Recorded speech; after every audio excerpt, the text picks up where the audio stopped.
Afterburner, in my opinion, one of the best arcade games of all time.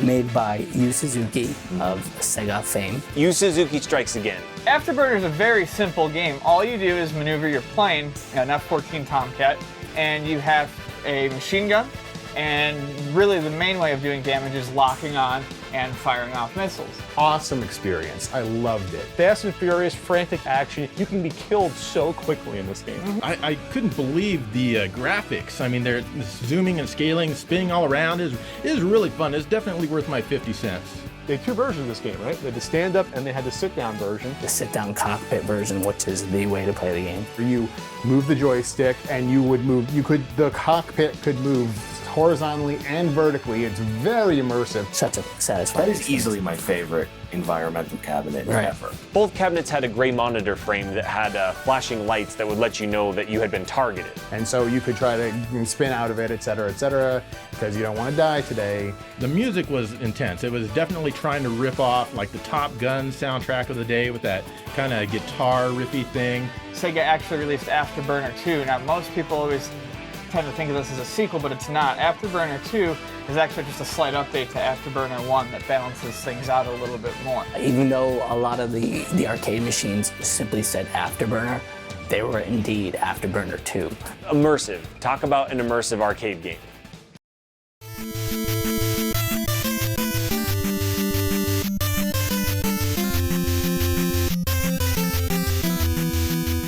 So Punch-Out has been a thing in the arcades for Nintendo since, I believe, 1984. The reason it became Mike Tyson's Punch-Out is because Nintendo of America's founder and former president Minoru Arakawa saw Mike Tyson at a fight and said, gotta get this guy. So paid him $50,000 to use his name and likeness for 3 years. So you're Little Mac from the Bronx, who's he's about half the size of his opponents in the game that he's facing. In the arcade, the opponents and your character were really big, and to make up for this, you had to be a wireframe so you could see through your character to your opponent. They couldn't really do that with the Nintendo, so instead they just made him real small, called him Little Mac. So he jumps to punch him in the face, and then punches regularly to hit them in the body. And so you basically dodge, duck, and block punches. If you dodge a punch from an opponent, they will be stunned for a split second, and you can punch them usually between one and several times. This was a game, much like the arcade version, there was a lot of nuance to it. You know, you had to keep an eye on the tells. Sometimes these tells are extraordinarily subtle.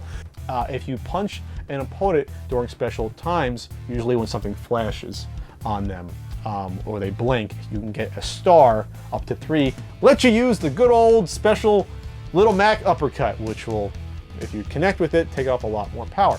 I mean, it's essentially a game based on timing, and it's not a simulation by any means, but it's the controls are so well done, it's so tight that it is, your skills are your only limitation. You could really get good at this game if you learned the patterns and sharpened your reflexes, but it's still really hard. Yeah, Mike Tyson, the first minute you face him, one punch floors you on the canvas. And so a lot of players, that was it. They would get knocked down and be done after that. Most of your opponents use the exact same body and just have a head and palette swap, but King Hippo, of course, was just a unique body because he's just a hippo. He's a big hippo. All the opponents are memorable to some extent. They're all ethnic stereotypes.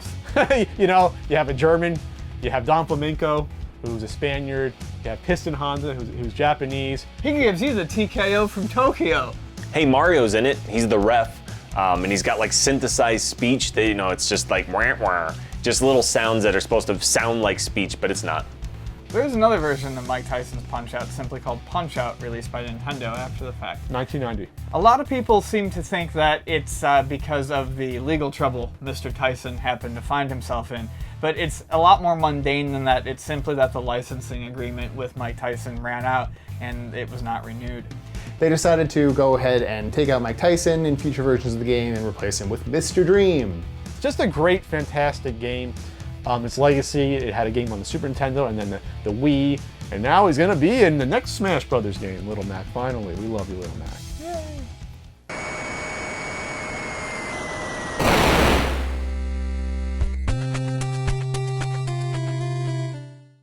Top Gun, released by Konami. I have some fond memories of this horrible game. It's not horrible. Top Gun is a dogfighting flight simulator game that sold over 2 million copies. Top Gun for the NES comes out in '87. The movie came out the previous year, and this was a time when, like in Afterburner, I guess, jets, Navy jets were a big thing.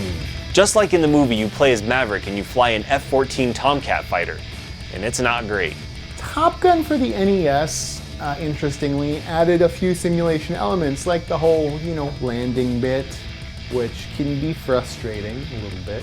Yeah, locking on targets, Right. like landing on the aircraft carrier, refueling. I like this game. However, it doesn't really get fond reviews because of landing on the aircraft carrier. No one can do it, except for the fact that it's pretty easy with a little bit of practice. I could do it as a kid. I could never get past like level 3. It wasn't an easy game. I'll give it that. It's actually incredibly competent for a 8-bit dogfighting game. How they did it is actually fun to play. Sadly, this doesn't have the beach volleyball scene in it.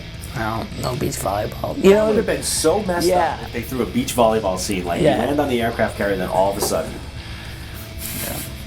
That would have been cool.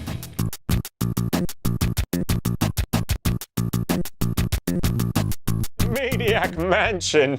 It's maniacal. Maniac Mansion is a landmark in adventure games. By Lucasfilms, yet to be LucasArts. Designer Ron Gilbert made the interface SCUMM, S-C-U-M-M, script creation utility for Maniac Mansion. What made it so important was how the SCUMM engine changed how people interacted with adventure games. It was used for about a decade on LucasArts games. Tweaked here and there, but there were some really great games that came out, famous games in the LucasArts library that used the SCUMM engine. Instead of using touchy text parsers, this game consisted of a row of words like pull or open or grab, and you would click on them and then click on the object that you wanted to interact with. It's a set of tools that you can use to create a game with the same type of interface. Use key on door, etc., and you could just build the game around that. It was a comical game, and this is the first game that kind of started LucasArts, Lucasfilms kind of journey into that. It was funny, it was well written, it was full of humorous B-movie tropes. It was a bad sci-fi movie that you were playing on your computer. The game was interrupted by cutscenes, which is actually a term that was coined by the game's designer, Ron Gilbert. But Maniac Mansion was really cool, not just because it had a really well-developed sense of humor, a colorful world, and interesting characters, but it also wasn't exactly linear. You play as Dave and you pick up to you have to pick 2 other characters that have come to the mansion with him. The characters that you pick do matter because each one has different skills. So every time you play through the game with a different set of characters, there are certain puzzles you will be able to solve and certain puzzles that you won't be able to solve. Replayability. It made me feel like I was engaging in something very sophisticated, and I was. It put LucasArts on the map as a video game studio to contend with on the PC, definitely. John D presents the Video Game Babes of 1987. Hey, John D here, with the Video Game Babes of 1987. Gianna Sisters, rip-off babes from Germany. The girls of California games. I wish they all could be California babes.